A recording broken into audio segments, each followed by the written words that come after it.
السلام علیکم۔ آج ہم ایک ایسی کتاب کا گہرائی سے جائزہ لے رہے ہیں جو ماضی کے دھندلکوں میں چھپی ایک اہم شخصیت کو ہمارے سامنے لاتی ہے۔ کتاب کا نام ہے احوال و آثار عبداللہ خویشگی قصوری اور اسے مرتب کیا ہے محمد اقبال مجددی نے۔ یہ کتاب ہمیں 17ویں صدی عیسوی کے پنجاب، خاص طور پر قصور شہر کے ایک عالم، شاعر اور مورخ عبداللہ خویشگی قصوری سے ملواتی ہے۔ ان کا تخلص ابدی تھا۔ جی بالکل، اور یہ کتاب آپ دیکھیں صرف ایک سوانح عمری نہیں ہے، یہ اصل میں گمشدہ کڑی کو جوڑنے کی طرح ہے۔ محمد اقبال مجددی صاحب نے برسوں کی تحقیق سے وہ معلومات اکٹھی کی ہیں جو مختلف پرانے مخطوطات اور تذکروں میں بکھری ہوئی تھیں۔ اچھا، یعنی معلومات موجود تو تھیں مگر ایک جگہ نہیں تھیں۔ جی ہاں، عبداللہ خویشگی قصوری کوئی سمجھے معمولی شخصیت نہیں تھے، لیکن وقت کے ساتھ ساتھ ان کے بارے میں جامع معلومات بہت کم رہ گئی تھیں۔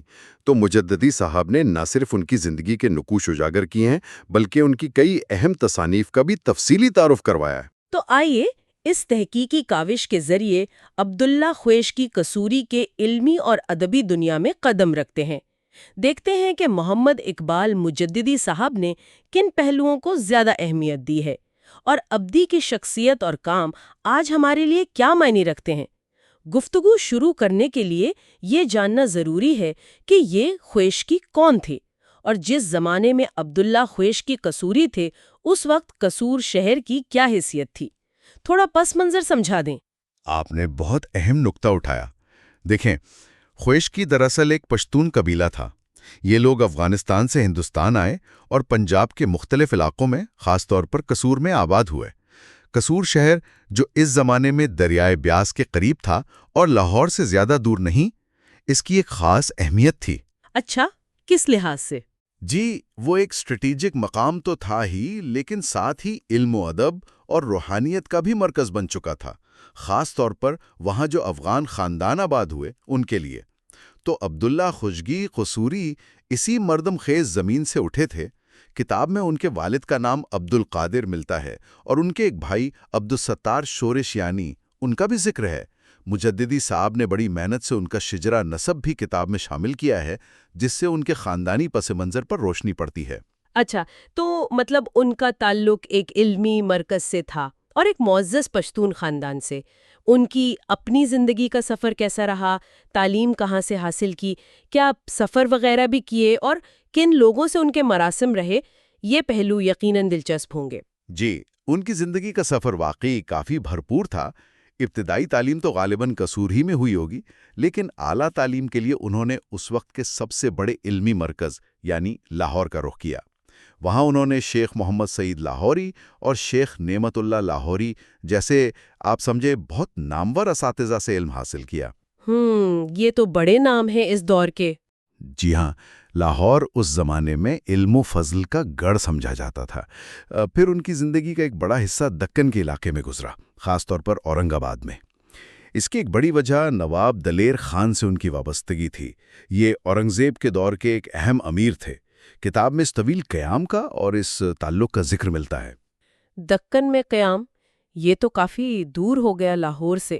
لاہور کے علمی ماحول سے نکل کر دکن جانا، کیا اس سے ان کے علمی کام یا سوچ پر کوئی اثر پڑا ہوگا؟ آپ کا کیا خیال ہے؟ یہ ایک گہرا سوال ہے۔ یقیناً ماحول کی تبدیلی اثر تو ڈالتی ہے۔ دیکھیں، دکن اس وقت مغل سلطنت کا ایک اہم صوبہ تھا اور وہاں بھی علمی اور ادبی سرگرمیاں جاری تھیں۔ نواب دلیر خان خود بھی علم دوست تھے، تو ہو سکتا ہے دکن کے مختلف ماحول نے انہیں ہندوستان کے وسیع تر تناظر میں سوچنے اور لکھنے کا موقع دیا ہو۔ وہاں رہتے ہوئے بھی ان کے تعلقات اپنے وقت کے کئی اہم صوفیاء اور عمرہ سے رہے۔ ان میں شیخ فت اللہ، شاہ سراج الدین اور خاص طور پہ شیخ پیر محمد لکھنوی جیسے بزرگ شامل ہیں، جن سے ان کی خط و کتابت یا ملاقاتیں رہیں۔ اچھا، ان رابطوں سے اندازہ ہوتا ہے کہ وہ جہاں بھی رہے، علمی اور روحانی حلقوں میں ان کا ایک مقام تھا۔ ان کی وفات کا سال 1096 ہجری بتایا جاتا ہے، جو تقریباً 1684 یا 1685 عیسوی بنتا ہے۔ اب ذرا مصنف محمد اقبال مجددی صاحب اور ان کی اس کتاب احوال و آثار کی طرف آتے ہیں۔ آپ نے شروع میں کہا کہ یہ ایک تحقیقی کاوش ہے۔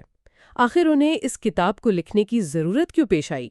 کیا عبداللہ خویشگی اتنے گمنام تھے کہ ان پر پہلے کچھ نہیں لکھا گیا تھا؟ گمنام تو نہیں کہہ سکتے، لیکن ان کے بارے میں معلومات، جیسا میں نے عرض کیا، بہت منتشر تھیں۔ مختلف پرانے تذکروں، تاریخ کی کتابوں، مخطوطات میں ان کا ذکر تو ملتا تھا، مگر کہیں ادھورا، کہیں سرسری اور بعض اوقات متضاد بھی۔ تو مجددی صاحب نے کتاب کے مقدمے میں یہ واضح کیا ہے کہ ان کا مقصد اسی بکھری ہوئی معلومات کو ایک جگہ لانا تھا، ان کی شخصیت کے تمام پہلوؤں کو، ایک عالم، ایک مورخ، ایک شاعر، ایک صوفی، ان سب کو سامنے لانا تھا، اور ان کے علمی کاموں کا ایک تفصیلی اور تحقیقی جائزہ پیش کرنا تھا۔ یہ کام اس لیے بھی ضروری تھا شاید کہ کچھ غلط فہمیاں بھی تھیں؟ جی بالکل، کچھ پرانی تحریروں میں ان سے متعلق کچھ غلط فہمیاں پیدا ہو گئی تھیں یا معلومات ناقص تھیں۔ مجددی صاحب نے ان کی تصحیح کی کوشش کی ہے۔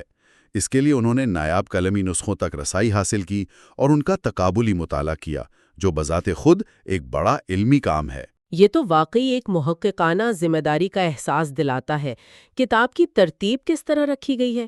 کیا یہ صرف زندگی کے حالات بیان کرتی ہے یا ان کے کاموں پر زیادہ توجہ دی گئی ہے؟ کتاب کی ترتیب بہت منطقی اور جامع ہے۔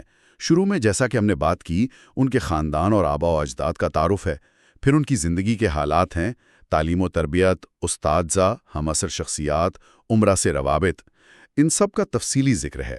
اس کے بعد کتاب کا سب سے اہم اور ضخیم حصہ شروع ہوتا ہے، جو ان کی تصانیف کے لیے وقف ہے۔ اچھا، یعنی تصانیف پر زیادہ زور ہے۔ جی، مصنف نے ان کی چھوٹی بڑی تمام دستیاب تصانیف کا جائزہ لیا ہے اور انہیں موضوع کے اعتبار سے تقسیم کیا ہے تاکہ قاری کو سمجھنے میں آسانی ہو۔ کتاب کے آخر میں ایک بہت دلچسپ بحث بھی شامل ہے، جو حضرت مجدد الف ثانی شیخ احمد سرہندی کے ساتھ عبداللہ خشیشکی کے تعلق یا بعض علمی مسائل پر ان کے ممکنہ اختلاف رائے سے متعلق ہے۔ یہ حصہ اس دور کے فکری اور مذہبی مباحث کو سمجھنے میں بہت اہم ہے۔ اب آتے ہیں اصل موضوع، یعنی عبداللہ خشیشکی ابدی کی تصانیف کی طرف۔ انہیں کثیر التصانیف مصنف کہا گیا ہے۔ ظاہر ہے سب کا احاطہ تو مشکل ہوگا، لیکن ان کے کون سے کام سب سے زیادہ نمایاں ہیں؟ آئیے اخبار الاولیاء سے شروع کرتے ہیں۔ یہ نام ہی بڑا دلچسپ ہے۔ جی بالکل، اخبار الاولیاء ان کی شناخت کا ایک اہم حوالہ ہے۔ جیسا کہ نام سے ظاہر ہے، یہ بنیادی طور پر اولیاء کرام اور صوفیہ اعظام کا تذکرہ ہے۔ تذکرہ نگاری اس دور میں ایک مقبول صنف تھی، اب جانتے ہیں، جس میں بزرگوں کے حالات زندگی، تعلیمات، کرامات وغیرہ جمع کیے جاتے تھے۔ ابدی نے اس کتاب میں ہندوستان بھر کے سینکڑوں مشائخ کے حالات قلم بند کیے ہیں۔ سینکڑوں؟ یہ تو کافی وسیع کام ہوا۔ جی ہاں، یہ کتاب اس زمانے کے صوفیانہ سلسلوں، ان کے مراکز اور اہم شخصیات کو جاننے کا ایک قیمتی ذریعہ ہے۔ مجددی صاحب نے کتاب میں اس کی اہمیت پر روشنی ڈالنے کے ساتھ ساتھ ایک محقق کی حیثیت سے اس کا تنقیدی جائزہ بھی لیا ہے۔ مثال کے طور پر انہوں نے بعض روایات کی سند یا تفصیلات میں ممکنہ کمیوں کی نشاندہی کی ہے، اور ایک جگہ ایک قلمی نسخے میں مصنف کے نام سے متعلق جو ایک الجھن پیدا ہوئی تھی اسے بھی واضح کیا ہے۔ یہ رویہ کتاب کی تحقیقی قدر کو بڑھاتا ہے۔ یعنی صرف تعریف و توصیف نہیں، بلکہ ایک متوازن تحقیقی جائزہ پیش کیا گیا ہے۔ ایک اور بڑی کتاب کا نام سننے میں آیا ہے، معارج الولایت۔ یہ اخبار الاولیاء سے کیسے مختلف ہے اور اس کی کیا خاص بات ہے؟ ہاں، معارج الولایت بھی اولیاء کرام کا ہی تذکرہ ہے، لیکن یہ اخبار الاولیاء کے مقابلے میں کہیں زیادہ ضخیم اور مفصل ہے۔ کتاب میں اس کا تفصیلی ذکر موجود ہے۔ یہ کتاب انہوں نے اپنی زندگی کے آخری دور میں مکمل کی، تقریباً 1094 ہجری یعنی 1683 عیسوی کے آس پاس۔ اس کی وسعت کا اندازہ آپ اس بات سے لگائیں کہ مجددی صاحب نے کتاب میں ان سینکڑوں شخصیات کی فہرست دی ہے جن کا ذکر ابدی نے معارج الولایت میں کیا ہے۔ یہ فہرست خود کئی صفحات پر پھیلی ہوئی ہے۔ اچھا، خاصا تحقیقی مواد ہے یہ تو۔ بالکل۔ معارج الولایت کو 17ویں صدی کے ہندوستان میں تصوف کی تاریخ، مختلف صوفی سلسلوں کے روابط اور اس دور کی روحانی شخصیات پر تحقیق کے لیے ایک بنیادی ماخذ سمجھا جاتا ہے۔ مجددی صاحب نے اس کی مختلف دستیاب قلمی نسخوں پر بھی خوب بحث کی ہے، جس سے اندازہ ہوتا ہے کہ یہ کتاب ان کی تحقیق کا خاص مرکز رہی ہے۔ تو یہ دو کتابیں تو ان کی وجہ شہرت بنی، لیکن کیا ان کا کام صرف تذکرہ نویسی تک محدود تھا؟ شروع میں ذکر آیا تھا کہ وہ شاعر بھی تھے اور دیگر علوم پر بھی کتابیں لکھیں، خاص طور پر فارسی ادب کے شاہکاروں پر ان کے کام کا ذکر ملتا ہے۔ آپ نے بالکل صحیح پکڑا۔ انہیں صرف تذکرہ نگار سمجھنا ان کی علمی شخصیت کے ساتھ ناانصافی ہوگی۔ ان کی علمی دلچسپیوں کا دائرہ بہت وسیع تھا۔ فارسی زبان و ادب پر انہیں گہری دسترس حاصل تھی۔ اس کا سب سے بڑا ثبوت ان کی وہ شرح ہیں جو انہوں نے فارسی شاعری کے عظیم ستونوں مطلب عظیم شاعروں کے کلام پر لکھی۔ انہوں نے نہ صرف دیوان حافظ کی ایک مفصل شرح لکھی جس کا نام جواہر الاسرار فی شرح دیوان حافظ تھا۔ حافظ شیرازی کی شرح؟ جی ہاں، اور پھر مولانا جلال الدین رومی کی شہر آفاق مثنوی مانوی کی بھی شرح اسرار مثنوی و انوار مانوی کے عنوان سے تحریر کی۔ حافظ اور رومی یہ تو فارسی شاعری اور تصوف کے دو سب سے بڑے نام ہیں، ان پر شرح لکھنا تو بذات خود ایک بہت بڑا علمی دعویٰ ہے۔ یقیناً، اور بات یہیں ختم نہیں ہوتی۔ انہوں نے شیخ سعدی شیرازی کی مشہور زمانہ کتابوں گلستاں اور بوستاں ان کی بھی شرحیں لکھیں۔ گلستاں کی شرح کا نام بہارستاں اور بوستاں کی شرح کا نام تحفۃ الدوستاں رکھا۔ یعنی سعدی کو بھی نہیں چھوڑا؟ جی، یہ شروحات محض لفظی ترجمہ نہیں تھیں، بلکہ ان میں عبدی نے ان عظیم شعراء کے کلام میں چھپے ہوئے صوفیانہ، اخلاقی اور حکیمانہ نکات کی وضاحت کی ہے۔ اس سے پتہ چلتا ہے کہ وہ نہ صرف ایک عالم تھے بلکہ فارسی ادب کے ذریعے حکمت اور روحانیت کے فروغ میں بھی گہری دلچسپی رکھتے تھے۔ یہ تو حیران کن ہے، ایک ہی شخص تذکرہ نگاری بھی کر رہا ہے اور حافظ، رومی، سعدی جیسے شعراء کی شرحیں بھی لکھ رہا ہے۔ کیا ان کے علاوہ بھی کوئی کام ہے؟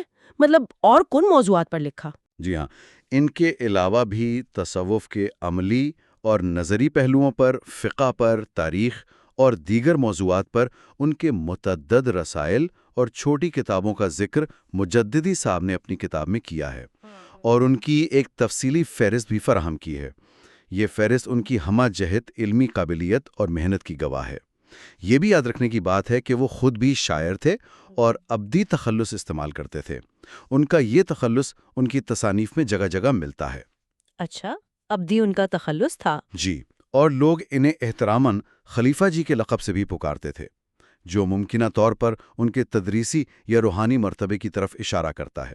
ان کے علمی مرتبے اور خلیفہ جی جیسے القاب کی بات چل نکلی ہے، تو ان کے اساتذہ اور ہم اثر صوفیہ اور علماء سے جو روابط تھے، ان سے ان کے مقام کا کیا اندازہ ہوتا ہے؟ کیا وہ اپنے دور کے مرکزی علمی دھارے کا حصہ سمجھے جاتے تھے؟